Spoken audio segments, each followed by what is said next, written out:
राधे राधे मित्रों। आज हम इस वीडियो के माध्यम से रामचरितमानस की सिद्ध चौपाइयों को जानेंगे।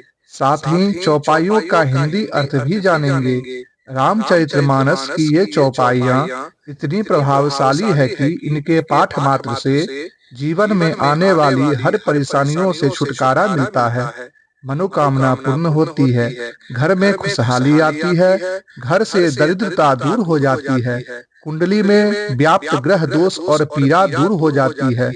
आइए सुनते हैं उन शक्तिशाली सिद्ध चौपाइयों को।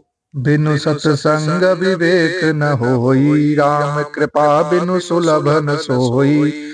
सठ सुधरहि सत्संगति पाई, पारस परस को घात सुहाई। अर्थात सत्संग के बिना विवेक नहीं होता है और राम जी की कृपा के बिना वह सत्संग नहीं मिलता। सत्संगति आनंद और कल्याण की जड़ है।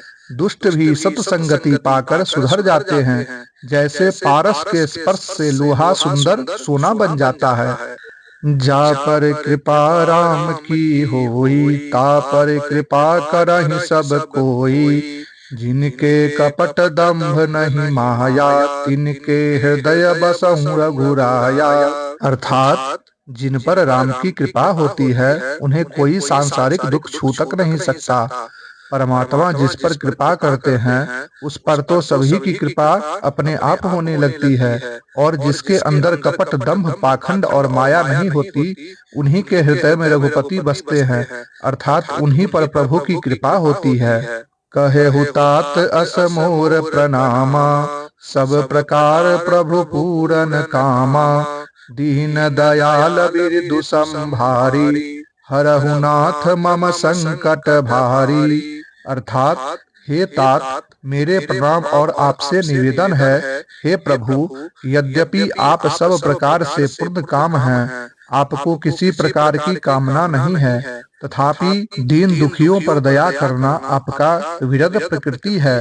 अतः हे नाथ, आप मेरे भारी संकट को हर लीजिए, मेरे सारे कष्टों को दूर कीजिए। हरि अनंत हरि कथा अनंता, कहहि सुनहि बहुविधि सब संता। रामचंद्र के चरित सुहाए, कलप कोटि लगी जाहि न गाए। अर्थात हरि अनंत हैं, उनका कोई पार नहीं पा सकता, और उनकी कथा भी अनंत है।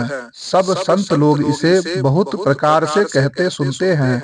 रामचंद्र के सुंदर चरित्र करोड़ों कल्पों में भी गाए नहीं जा सकते। जासु नाम जपि सुनहु भवानी, भव बंधन काटहि नर ज्ञानी। तासु दूत की बंध तरुआवा, प्रभु कारज लग कपहि बंधावा।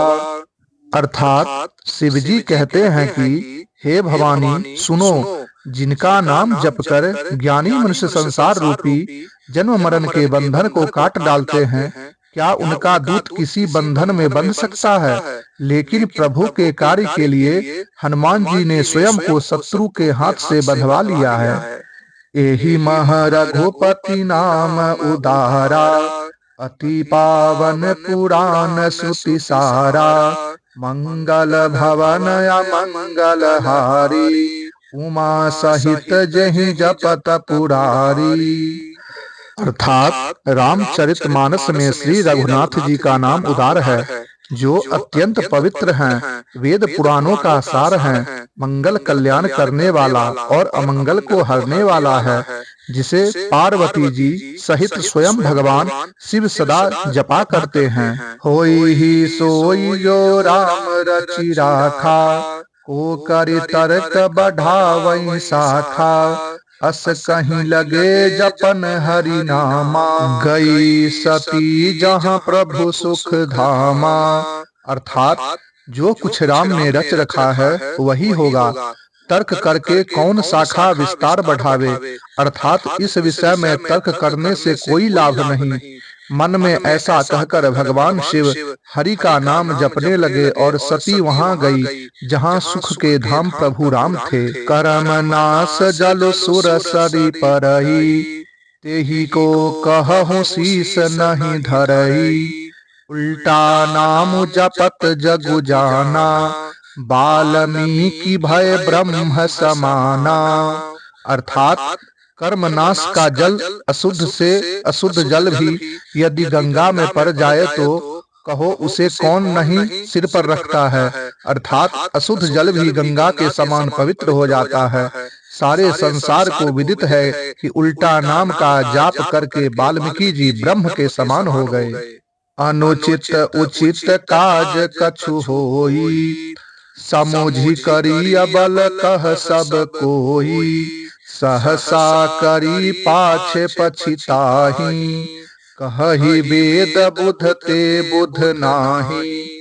अर्थात किसी भी कार्य का परिणाम उचित होगा या अनुचित यह जानकर करना चाहिए, उसी से सभी लोग भला कहते हैं। जो बिना विचारे काम करते हैं वे बाद में पछताते हैं। उनको वेद और विद्वान कोई भी बुद्धिमान नहीं कहता है।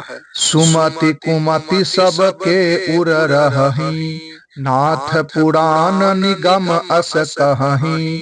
जहाँ सुमति तहाँ संपत्ति नाना, जहाँ कुमति तहाँ विपत्ति निदाना। अर्थात हे नाथ, पुराण और वेद ऐसा कहते हैं कि सुबुद्धि और कुबुद्धि सबके हृदय में रहती है। जहाँ सुबुद्धि है वहाँ नाना प्रकार के संपदाएं हैं, और जहाँ कुबुद्धि है वहाँ विभिन्न प्रकार की विपत्ति का वास होता है। कवन सुकाज कठिन जग माही, जो नहीं होई तात तुम पाही। राम काज लगी तब अवतारा, सुनतहि भयउ पर्वताकारा। अर्थात जब माँ सीता का पता लगाने के लिए समुद्र को पार करके त्रिकूट पर्वत पर स्थित लंका में जाना था, तब जामवंत जी ने हनुमान जी से कहा, हे पवन सुत हनुमान जी, जगत में ऐसा कौन सा कार्य है जिसे आप नहीं कर सकते हैं। संसार का कठिन से कठिन कार्य भी आपके स्मरण मात्र से सरल हो जाता है। ऐसा कहते हुए जामवंत जी ने हनुमान जी को यह स्मरण कराया कि आपका जन्म प्रभु श्री राम के कार्य के लिए हुआ है। ऐसा सुनते ही पवन सुत हनुमान जी पर्वत के आकार के समान विशालकाय पर्वतों के राजा सुमेरु पर्वत के समान हो गए। कर्म प्रधान विश्व करि राखा, जो जस करई सो तस फलु चाखा। अर्थात भगवान ने संसार में कर्म को प्रधान कर रखा है। जो व्यक्ति इस संसार में जैसा कर्म करता है वह इस धरती पर वैसा ही फल भोगता है। इसमें कोई भी संशय की बात नहीं है। यह बिल्कुल सीधा और सरल नियम है। यदि व्यक्ति सत्कर्म करता है तो उसे शांति और समृद्धि प्राप्त होती है, परंतु यदि व्यक्ति दुष्कर्म करता है धरती पर उसका दंड भी भोगता है। इसके अतिरिक्त जो व्यक्ति कर्महीन होता है, अर्थात कोई कर्म नहीं करता, उसे विभिन्न प्रकार के पदार्थों से परिपूर्ण इस धरती पर भी कुछ प्राप्त नहीं होता। इस गंतव्य को तुलसीदास जी लिखते हैं, सकल पदार्थ एहि जग माही, परहित सरिस धर्म नहीं भाई। पर पीरा सब नहीं अधमाई, निर्णय सकल पुराण वेद कर। कहे तात जानहि को विद नर। अर्थात तुलसीदास जी कहते हैं कि हे भाई, दूसरों की भलाई के समान कोई धर्म नहीं और दूसरों को दुख पहुंचाने के समान इस संसार में कोई नीचता नहीं है। सारे वेदों और पुराणों का यह सार मैंने तुमसे कहा है। इस बात को ज्ञानी लोग भली भांति जानते हैं। धीरज धर्म मित्र अरुनारी, आपद काल परखि अहिचारी। वृद्ध रोग बस जर धन हीना, अंध बधिर क्रोधी अति दीना। अर्थात धैर्य, धर्म, मित्र और स्त्री, इन चारों को सही परख परीक्षा विपत्ति के समय ही होती है। वृद्ध, रोगी, मूर्ख, निर्धन, अंधा, बहरा, क्रोधी और अत्यंत दीन ऐसे भी पति का अपमान करने से स्त्री यमपुर में भांति भांति के दुख पाती है। शरीर, वचन और मन से पति के चरणों में प्रेम करना ही स्त्री का एकमात्र धर्म है। तौ भगवान सकल उर्वासी, करहि मोहि रघुबर कै दासी। जेहि के जेहि पर सत्य सनेहू, सोते ही मिलई न कछु संदेहू। अर्थात स्वयंवर के समय सीता जी प्रभु श्री राम की प्राप्ति हेतु भगवान से यह प्रार्थना करते हुए कह रहे हैं, सबके हृदय में निवास करने वाले भगवान महेश भवानी और गणों के नायक वर देने वाले देवता गणेश मुझे रघुश्रेष्ठ राम की दासी अवश्य बनाएंगे, क्योंकि जिसका जिस पर सच्चा स्नेह होता है वह उसे मिलता ही है, इसमें कुछ भी संदेह नहीं है। एहि तन कर फल विषय न भाई, स्वर्गौ स्वल्प अंत दुखदाई। नर तनु पाई विषय मन देहि, पलटी सुधाते 60 बिसलेहि। अर्थात हे भाई, इस शरीर के प्राप्त होने का फल विषय भोग नहीं है। इस जगत के भोगों की तो बात ही क्या, स्वर्ग का भोग भी बहुत थोड़ा है और अंत में दुख देने वाला है।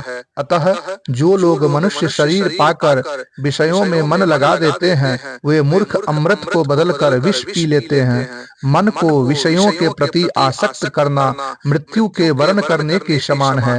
अतः इस दुर्लभ शरीर को सत्कर्म में लगाना चाहिए। सो धन धन्य प्रथम गति जाकी, धन्य पुण्य रत मति सोई पाकी।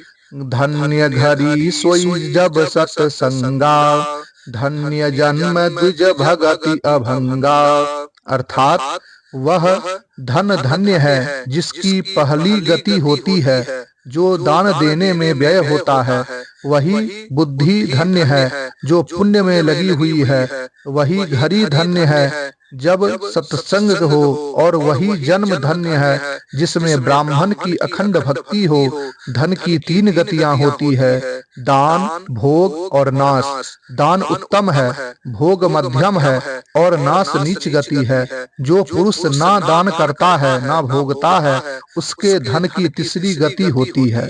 अगर आप सभी को जानकारी अच्छी लगी तो वीडियो को लाइक करें, चैनल को सब्सक्राइब करें और बेल आइकन घंटी को जरूर दबाएं। जय श्री राधे।